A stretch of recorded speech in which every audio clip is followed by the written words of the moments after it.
Well, it's a brand new edition of the Rundown with Ramon. Thank you for showing up today. We got a brand new spanking edition right out of the oven, out of the toaster, out of whatever device you want to say it's out of, birthed for you today. And I'm so glad you're here on the Rundown with Ramon. As you may know, if you've watched us for many, many episodes, or if you're just joining for the first time, all we do is one thing alone. All I do is one thing, give you the top things you need to know to live your best life or start or grow your business. And this is going to be the best episode ever. We're over 100 episodes, approaching quickly 150 episodes we've done of the Rundown with Ramon so far, and I'm glad you're here today. If you've joined me and your day's not going so well, I hope your day gets a bit better just because you're with me today. And if you've joined us today and your day is going pretty fantastically great, well, that's good too. I'm glad you're here. We can be a part of making your day that much better. We got a lot in store for you today on the Rundown with Ramon. Let me unpack some things we're going to go over. You won't have a strong sales pitch until you follow these 6 pitch strategies. Definitely bringing in some insight from Seth Godin, who always delivers such amazing content and insights for us to think about what an amazing career he's had. The New York Times writes about the hotelification of offices, or offices getting more like hotels. Wall Street Journal unpacks a very good issue here about, are we safe online? Well, I don't know. We'll find out, and we'll talk about that today. Are we safe online? Google's Gemini Live AI sounds so human, I almost forgot it was a bot. We're going to get some insights from Dave Ramsey. 6 myths about retirement as we all get older and older. Thinking of retiring either because our bodies are a bit weak and slowing down biologically, as happens and will happen to all of us, or we just decide to slow down because we want to do something different in life. So we're talking about that. I asked ChatGPT for a marketing plan and was shocked. As a result, we'll unpack some insights from ChatGPT and see what they say. Is toilet paper getting smaller and smaller and smaller? I don't know. We're going to find out on the Rundown with Ramon. If we have time, some interesting tidbit here about Airbnb and how they're shifting, and about a couple wants to save more for retirement, college, car, and a house, but how? So it seems like today we're going to dive into some money issues. Again, my name is Ramon Ray. This is the Rundown with Ramon. Glad you're here today. If you're here today, don't forget, share the show, comment the show, take some screenshots, post it somewhere, tag me. You can hit me up at RamonRay.com. Get to know me there, RamonRay.com. Get to know me at zoneofgenius.com. We got a lot of juicy stuff in store for you. So with that, shall we begin the show today? Shall we begin the Rundown with Ramon? I think we should do that right now. And before we do, we got Karen chiming in. Karen, glad you're here today on the Rundown with Ramon. Glad you're here. Ding, ding, ding, ding, ding, ding, ding. You won't have a strong sales pitch until you follow these 6 pitch strategies written by Rob Lancet. Personalization and empathy are key to crafting and engaging an effective sales pitch. The key takeaways is always include a strong call to action to guide the next steps in the sales process. So what are these 6 things that we can learn about a sales pitch? 1, attributes of a poor sales pitch are as follows. What does a poor sales pitch mean? I think 1, no personalization. No personalization when it's very, very generic. Lack of empathy. Not empathizing with who you're trying to sell to, or as my friend Shay Brown says, who you're trying to serve. And if you're hearing the sound of my voice and you hear the name Shay Brown, do me a favor and tag Shay Brown, C-H-E, Shay Brown, especially on LinkedIn. Tag Shay and let him know Ramon talking about him. Inauthentic. If you default to ChatGPT to develop your sales pitch, you'll end up with an overly scripted and generic and insincere message. Lack of key differentiators. Lack of engagement. Another key mistake is getting so caught up in your messaging and attributes that you fail to engage with your target audience. If you're trying to sell, and we're selling every day something to somebody, then take note of these tips on how we can sell better. So again, from Entrepreneur, how do you retool your sales pitch? 1, seek unbiased feedback. Get feedback in how you're selling, how you're showing up, how you're serving your audience. Marketplace review. It may be time to examine market conditions, competitive analysis, upgrade your design elements, and diversify your pitches. So 6 impactful ways that you can supercharge your sales pitch. 1, lead with a strong hook. That's absolutely important. How can you lead with a strong hook of what you're doing? Number 2, how can you make sure that you know your audience? Know who your audience is that you're serving. Even as I say, as I'm speaking from stage, I say, how can I speak from stage? How can I host an event? How can I moderate an event if I haven't taken the time to get to know who the audience is? Tell a story. At least one version of your new sales pitch material should feature a relatable story. Focus on benefits, not features. Build credibility. Just don't spew facts, data, and statistics. Support them and you'll build credibility. Ask for the order. Make your specific call to action and direct the recipient to the next step in the sales process. Don't just leave them hanging. If you want to increase the revenue in your business, if you want to increase the sales in your business, well, the best way to do that is learn how to sell better. Again, my name is Ramon Ray. This is the Rundown with Ramon. Ding, ding, ding, ding, ding, ding, ding. The prevailing conditions, writes Seth Godin. Seth always has something pithy, I think pithy is the right word, and insightful to say. I'm going to read what he says here. It doesn't matter how hard you try, you're not going to change the direction of the wind. That doesn't mean you can't get good at sailing, though. And yes, if we do try, we can change the conditions in our household, community, or workplace. It might feel like wind, but it's caused by us and can be influenced by us. Not easily and not right away, but knowing it's possible is the first step. This goes in line with what I always like to say, and what I've heard from other people, that you don't have to be the thermometer in the room, as it were. The thermometer gets changed depending on the temperature around us. But you can be the thermostat in the room, and you can set the temperature in any place you're at. So I want us to think about this today, that yes, we cannot change the conditions around us. We can't change the direction of the wind, but we can definitely get better at sailing in the wind. This is an important concept to understand. We cannot change who wins elections. We cannot change how we wake up today. We cannot change what happens to our neighbor. We can't change what happens to our children, but we can definitely change ourselves and be better people.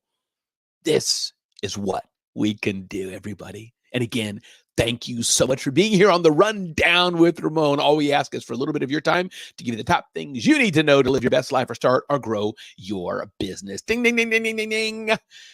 The hotelification of offices with signature scents and saltwater spas. I don't know. If you show up at an office and it's like a hotel, is that a good thing or a bad thing? What New York Times is writing, hoping to lure workers back to their desks, companies are designing work resorts, luxe or luxury spaces meant to compete with the comforts and versatility of their living room. I guess this could be good. Most people will work at a job, work for a traditional company in a cubicle at a desk or doing whatever the company wants them to do, why they hired them to be a particular cog in the wheel or managing other employees. It's all the same when you get compensated for your time, and more offices are turning into looking pretty better. Visitors to the Spring Line complex in Menlo Park, California, are surrounded by a sense of comfort and luxury often found at high-end hotels. Off-white walls with a Roman clay finish, a gray and white marble coffee table, and a white leather bench beneath an 8x4 resin canvas etched with the words, "Hello Tomorrow." Go figure, it looks wonderful. With an office vacancy rate of about 20% in the United States, according to Cushman & Wakefield, downtown business districts are trying whatever they can to get workers back. My question for you today is this: would you want your office space looking hotelish and looking fancy and swank? Let me know in the chat. Let me know, DM me on LinkedIn or IG and let me know. Hotel, let me know if that's kind of what you'd want, or it doesn't matter. And or if you're like me, you're working from a home office. Interesting. Alexandria is chiming in. Hey, Alexandria Nicole, if I was employable and not a business owner, I would like that as an employee. You know what, Alexandria? I would too. But here's the question: would we get any work done? Would it lessen our work? We're showing up to the office and we got like fancy leather chairs and they got massage built into them, and we got nice mood lights, and like it's just the perfect carpet and perfect scent, and there's a pool behind us. That doesn't seem like work. I don't know. I get it, but I find that out of an 8-hour day at work, I think people spend an hour or more at lunch. They spend, it seems, 2 hours chit-chatting about the metaphorical baseball game or the movie they saw. That's 3 hours gone out of 8 hours, leaving 5 hours left. And then you have an hour and a half, an hour in a meeting, and you're really only doing work of an hour or two. So like, I don't know, but I guess that's corporate America. Alexandria is here. You should be a host with me, Alexandria. Yes, think of the productivity at Google. So, hey, it is what it is. Hey, everybody, what about you? Are you ready for your office to become more like a hotel, to become fancy and swanky? And maybe your office is already. Take some pictures of your office and send it to me. I'd be curious. This is Zone of Genius HQ. I'm in my home office here where I do this show from. I'm pretty comfortable. I think it's pretty nice. But what about you? Again, everybody, welcome to the Rundown with Ramon. My name is Ramon Ray. Check me out at RamonRay.com, zoneofgenius.com. We're here to do one thing and one thing alone. That's to help you live your best life or start or grow your business. Welcome aboard. I'm glad you're here today. Ding, ding, ding, ding, ding, ding. Are you safe online, Karen? Are you safe online, Alexandria? This is a question that's come up many, many times and will always come up with hackers stealing data from just about every company in the world. Recently, with Microsoft being shut down their software across the country, the metaphorical blue screen of death at airports and other places. Are you safe online is a valid question, and I don't have an answer for that. There's little dispute, says the Wall Street Journal, that online attacks are growing in cost and online attacks are a growing and costly problem. Nearly a third of Americans, 31%, say they have been the victim of a crime, according to a December survey by the polling company Ipsos. So most people have been attacked. Most people have been hacked. Most have had gone through data breaches, at least a third of people, says a survey. The FBI did a record of 880,000 complaints from the public about cyber fraud. So here's a few things you can think of. I already use two-factor authentication. That's when you log into your software. You also ask to do another login, either a thumbprint, they send a text to your phone, you have a little dongle, some second way that you have to log in. I already use two-factor authentication. Make sure not to click sketchy links or phishing emails, and regularly update my passwords. What should I do specifically to my computer to prevent hacks? Well, Wall Street Journal says check that your computer is running the latest version. Check that your operating system has built-in firewall enabled. And that's pretty much all you need to do. If you're changing your passwords, if you're using complex passwords, if you have two-factor authentication, so there's a double way that you have to sign in, you're doing about as much as you need to do. Do you really need to buy third-party antivirus software if your computer security is up to date? Today's computer operating systems at the Wall Street Journal, Microsoft, and Apple come with an array of protective features built in.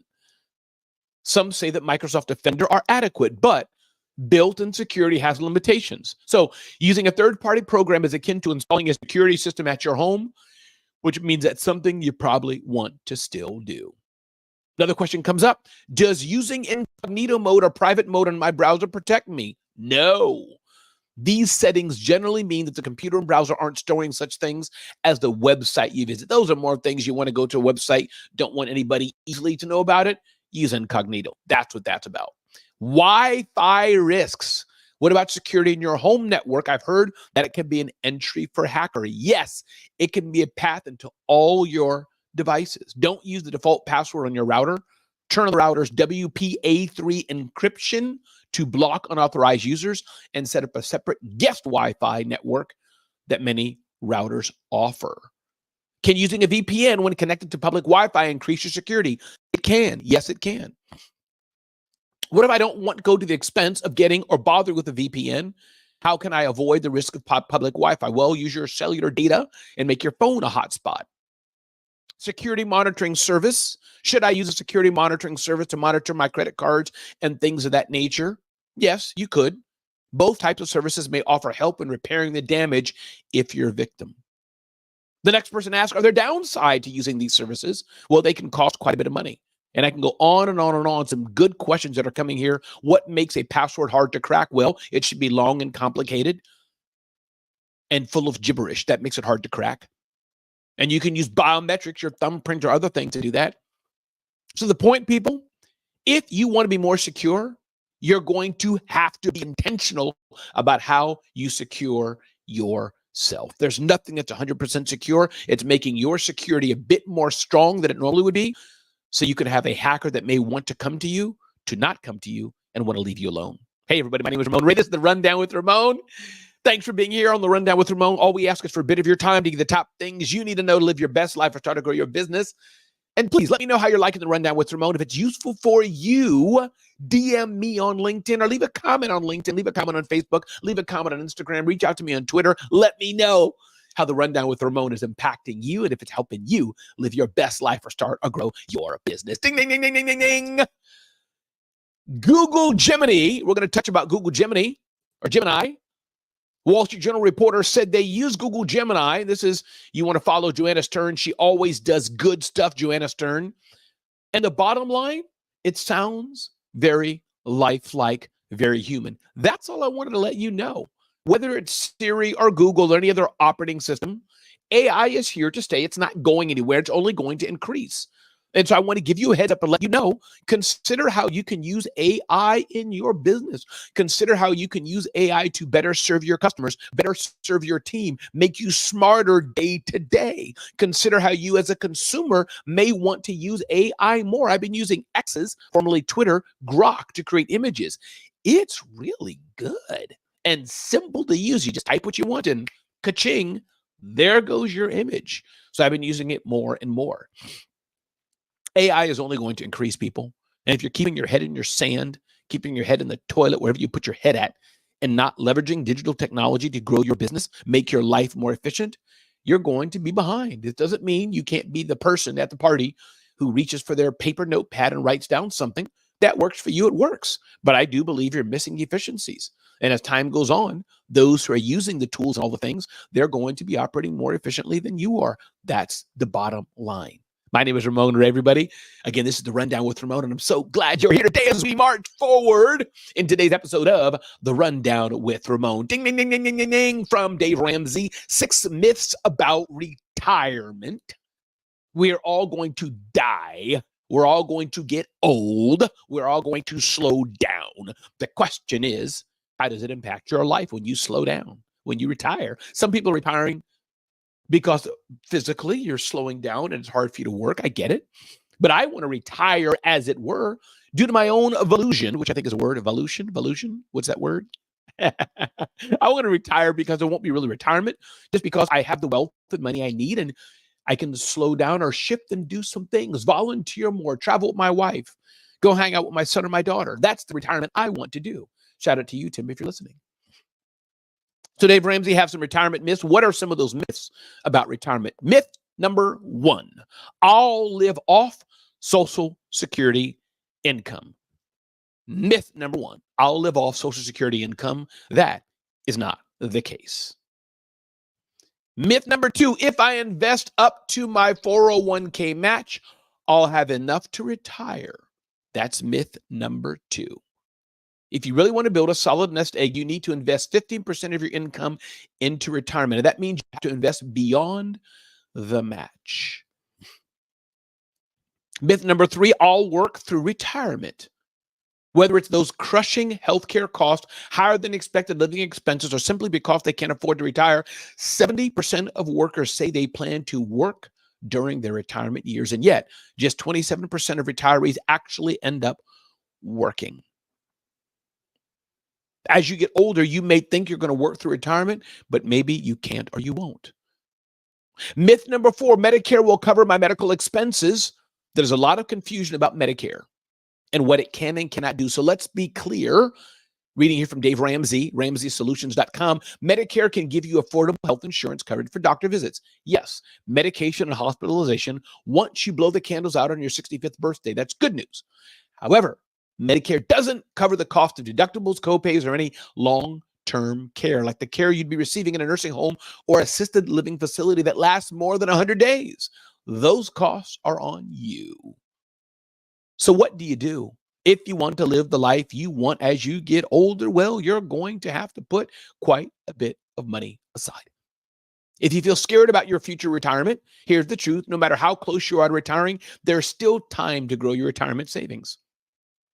Let's say you turn 40 this year and bring home around $4,000 a month. By investing 15% of your income until you retire, you could end up with a nest egg worth close to $1.2 million. What if you're 50? And it keeps going on. It's just math. And it's going to be harder than some things. Yes, but it is math. Myth number 6, I can do it on my own. When it comes to investing, it can be tempting to fly solo and guess your way through it. But there's a reason why every flight you've ever been on has a pilot and a co-pilot. Doing this on your own is a myth. You need to get expert help, financial help from others. You're an expert on what you do. Yes, Karen. Prepared retirement is a real thing, but getting help from others to help you make that journey can be a good thing. Again, thanks for being here on the Rundown with Ramon. Get to know me better at RamonRay.com to host your event, speak at your event, motivational keynote speaker. Check me out at RamonRay.com. Check us out at zoneofgenius.com. We provide daily content like this all the time to help you live your best life or start to grow your business. We are here for you. Interesting point. Let's see what Rhonda's saying here. Rhonda, I understand that AI is going to increase, but a local photographer has shared that it's clear his pictures are being absorbed and spat out by AI. Woo! If one describes a photo that he took, his photo appears as AI. It's not art. It's art that he created. This is so good, Rhonda. Thank you so much for that. This is why legislation's happening about AI and where it's going. AI is scooping up a lot of data and doing some different things with it and spitting it back out. This is the world we're in. This is the beginning stages of AI. AI is not going to go anywhere. I don't think it should, but definitely how we can use AI in a proper way is something that we all should consider, especially photographers and other artists and creatives. Absolutely. Again, everybody, my name is Ramon Ray. This is the Rundown with Ramon. Hope you're having a good time. Clearly, you are by all the engagement I'm seeing here on the Rundown with Ramon. I'm glad you're here today. Ding, ding, ding, ding, ding. Talking about AI, I asked ChatGPT for a marketing plan and was shocked at the results. The advice that ChatGPT offered was a good start, but it missed 3 crucial recommendations that can significantly improve the trajectory of your business. Bottom line, ChatGPT talked about content marketing, social media marketing, email marketing, referral programs, SEO, partnerships, local events. But they neglected reputation management and social proof, which 93% of consumers check before buying. They didn't recommend mail marketing, which generates 6 times more revenue per lead than digital sources. They failed to mention the biggest factor of success, how much you should be marketing a massive amount. Interesting. So my point is ChatGPT is great doing research on it, but you got to put your own tuition in there, and it's not the be-all to be-all. Other things are important. And so as you're using ChatGPT for your research, and you should, don't just stop at ChatGPT, but make sure it's giving you all the information you need. And that's why picking up a good book or 2 is good as well. Welcome to the Rundown with Ramon. Ding, ding, ding, ding, ding, ding, ding. Shrinking toilet paper, say it's not so. Charmin and others who make toilet paper, Scotty. The Hustle is saying that toilet paper is getting smaller and smaller over the years. And there are people that check this out. Inside my house, I draw the blinds and rip into my gray plastic bag. It's everything I hope for. A factory-sealed 4-pack of regular Charmin produced in 1992. 170 sheets. These days, a regular Charmin Ultra Soft Roll has 56 sheets. Say it ain't so, people. From 170 sheets in 1992 to 56 sheets today, that's a lot of shrinkage. Once I purchased the toilet paper off eBay, I called Edgar Dworsky to help unroll the mystery.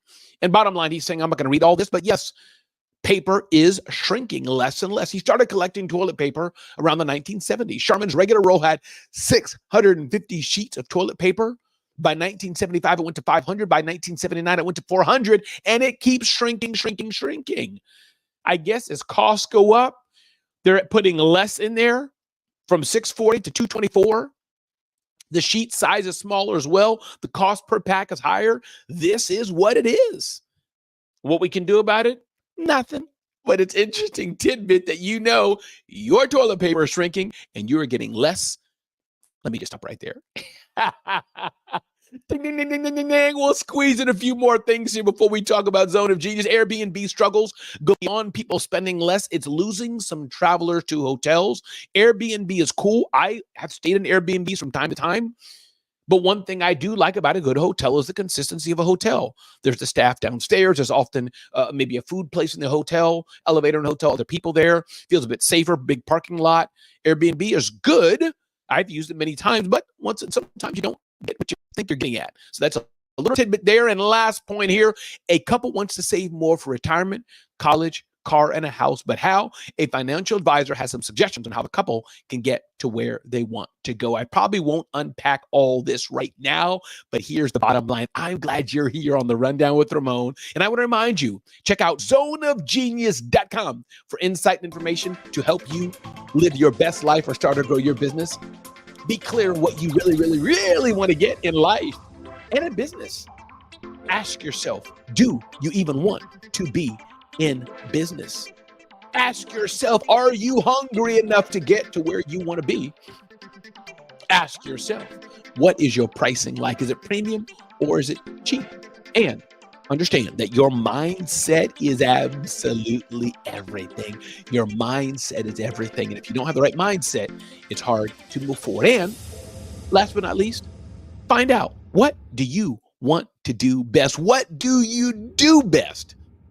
What do you do best, and what can you get paid to do? This is how you're living your best life. And you're so welcome, Alexandra. Thanks for being here. Stock up now. You're right, Karen. My name is Ramon Ray. This has been the Rundown with Ramon, and I hope you enjoyed this episode. All we want to do is one thing alone, help you live your best life or start or grow your business in a little bit amount of time to give you nuggets that you can start your day. Go out right now and DM somebody, call somebody. Let them know that you care. Let them know that they matter, because I want to tell you one thing. You matter, and I'm glad you're here on the Rundown with Ramon. Be blessed. Have an amazing day, and thanks for being here on the Rundown with Ramon.